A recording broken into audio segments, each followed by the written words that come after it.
Thanks for stopping by. I'm going to call this We the People, a New Birth of Freedom. And I've been thinking a lot lately as I observe what is taking place in Washington, D.C. among our elected representatives.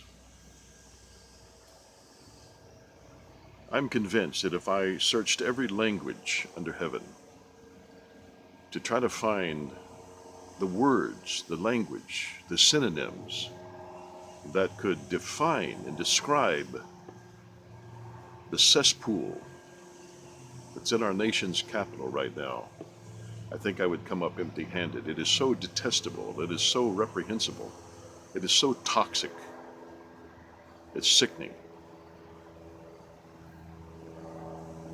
These are supposed to be educated individuals from Yale, Harvard, and other prestigious universities, and they're acting like imbeciles.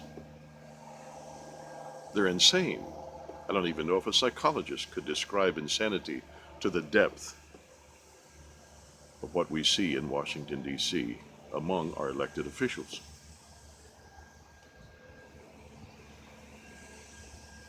I'm saddened. You see, I love this nation. I love America. I'm glad I was born here. I love the American people. Though I have not met millions and millions and millions of you, I still love you because we are Americans. We would defend each other. We would fight for each other for the cause of life, liberty, justice, and the pursuit of happiness. We are Americans. And because of that, it defaults into the very reality that we love each other. We care for each other. You see, America is about we the people, not political agendas. America was founded on we the people, not political ideologies. The only place for politics in America is to support and defend our life, liberty, justice, and the pursuit of happiness. But it's become a power struggle, hungry for power, affluence.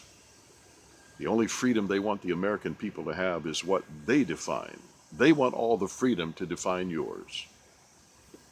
They want all of the liberty and the power to define and limit yours because they think that their ideology is the answer to every problem. But see, life, liberty, justice, and the pursuit of happiness is a foreign language to them. They don't understand it. Those that are bent towards tyranny, despotism, abuses, totalitarianism, they don't understand the language of liberty and justice. It's foreign. After 2.5 centuries, they still don't understand it.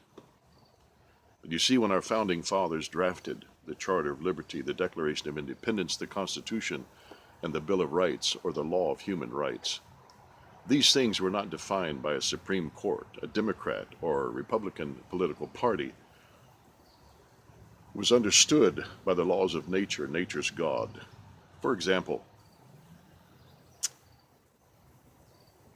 life, liberty, justice, and the pursuit of happiness, our fundamental freedoms are inherent, are intrinsic within each and every one of us. No Supreme Court tells me that I can breathe or how many times I can breathe. No political party can tell me what I can eat and what I can't eat or how many times I eat in a day. No political agenda can define how fast I walk, how slow I walk, how long I sit. What I look at.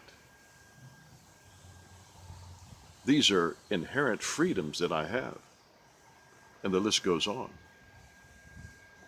Now, liberty, freedom, is not anti-government. It's not an anarchy.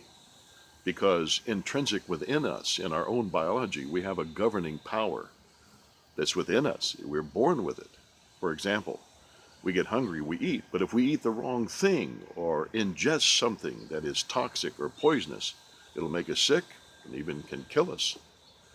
So there's a governing rule, there's a governing power within us that keeps us from destroying ourselves. We have the freedom to breathe, but if we breathe in toxic fumes, it can harm us or kill us. There's a governing constitution there. We're born with it. It's intrinsic. I can walk. I have the freedom to walk. But if I get on top of the Empire State Building and I take a step off of the top observatory deck up there and think I'm going to walk in midair, I'm going to fall to my death, though I have the freedom to walk, but there's a governing power. I don't walk in places that's going to harm me or destroy me. But after 2.5 centuries, many of our elected officials do not really understand what life, liberty, justice, and the pursuit of happiness is. They can only understand political agendas. That's all they understand. Remember, absolute power corrupts absolutely. And we as individuals, as I just stated, though we have this intrinsic liberty within us, we don't have absolute power over everything that we do, as I just described. If we take absolute power and we try to exercise that, sooner or later, we're going to harm ourselves or we're going to die. There is a governing constitution within us, and there must be a constitution in this nation to keep us safe. But that gets all muddled up in politics, especially when we have elected officials that are only hell-bent on their own agendas. So, I want you to understand this as we begin this series of We the People, A New Birth of Freedom. I want you to understand that as I look at what's taking place in our nation's capital, among our supposed leaders, I think 10% are true Americans, true American patriots, 10%. Another 10%, oh, they love the freedom and the affluence that comes by living in America. But in their heart, they hate the Declaration of Independence, they hate the Constitution, and they certainly hate the Bill of Rights. And they want to redefine that, relanguage that, reframe that, so they have the power to define our liberties. They're anti-American in their heart, in their soul. They can't stand the confines of the Constitution and the Bill of Rights.